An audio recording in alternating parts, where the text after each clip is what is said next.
ஆதி சதுர்வேதங்கள் ஓதும் பரஞ்சோதியே எங்கள் அச்சனார் கோவில் அரசே. நம்புவோர்க்கு உபகாரி என்பதில் இவரன்றியில் நாட்டில் ஓர் தெய்வம் யார்கான். ஆதி சதுர்வேதங்கள் ஓதும் பரஞ்சோதியே எங்கள் அச்சனார்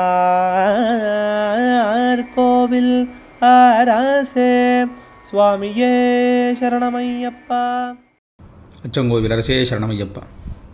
பகவானுடைய 225வது நாமா திருப்பெயர் அபராஹதாய நமஹா. பிறரால் தாக்கப்பட முடியாதவனுக்கு நமஸ்காரம். அபர பிறரால், ஆஹத தாக்கப்பட முடியாதவன். ஏன்னா அனாஹதம்னு நமக்கு ஹிருதயத்தில் ஒரு சக்கரம் இருக்குது. அதற்கு பெயரே அனாஹதம். அதாவது அதை அடிக்கவோ இது பண்ணவோ முடியாது. அப்படின்னா என்ன அர்த்தம்? ஒருத்தர் அடிக்கிறதுக்கோ ஒருத்தர் சிரமப்படுத்துறதோன்னு சொல்லி சொன்னால் அவருடைய ஹிருதயத்திலையும் இருக்கிறவர் அவர் தானே.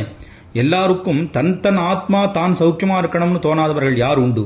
அந்த மாதிரி பகவான் எல்லாருக்குள்ளேயுமா இருக்கிறவராக இருக்கிறதுனால அவருக்கு தனியாக இன்னொருத்தர்கிட்டேருந்து எந்த விதமான ஒரு தாக்கிறதுங்கிற தன்மையே கிடையாது. ஆனால் அவருடைய பக்தர்களை யாராவது சிரமப்படுத்தினா தான் அவர்களை சிக்ஷிக்கிறார், மறுபடியும் அனுகிரகம் பண்ணுறார். அப்படிங்கிறது அங்கே முக்கியமான ஒரு தாத்பரியமாக அமையிறது. சைன்யம் இது விசேஷமான அர்த்தமாக என்ன சொல்கிறதுன்னா, பகவான் சைன்யங்கள்லையும் யுத்தங்கள்லையும் தேவர்களுக்காக அவர்களை காக்கிறதுக்காக யுத்தங்கள் செய்யும்போது மற்ற எந்த விதமான ஒரு தாக்குதலும் அவரால் பண்ண முடியாது, அவர் மேல் பண்ண முடியாது. அப்படி இருக்கக்கூடியவராக இருக்கிறவர்னு சொல்லப்படுறது. ஹிரண்யகசிபு பகவானை தேடி ஸ்ரீமத் பாகவத்திலையும் வருது, நாராயணியத்திலையும் வருது. நாராயணியத்தில் அதை பட்டத்திரி ரொம்ப அழகாக சொல்லிவிட்டார். என்னன்னா, ஹிரண்யகசிபு வரான் வைகுண்டத்துக்கு அப்படின்னு சொன்ன உடனே பகவான் வைகுண்டத்தில் இல்லையாம். உடனே எல்லாரும் கேட்டார்கள், பகவான் அப்போ பயந்து போயிட்டாரான்னு. இல்லை, அவன் கண்ணுக்கு அப்போ தெரியல, அவன் எங்கெங்கேயோ தேடி பார்க்குறான். ஆனால் பட்டத்திரி சொன்னார், நீ அப்போ அங்கே இல்லை, அவனுடைய ஹிருதயத்துக்குள்ளேயே ஒளிஞ்சுட்டு இருக்கிறத அவன் கண்டுபிடிக்கலைன்னார்.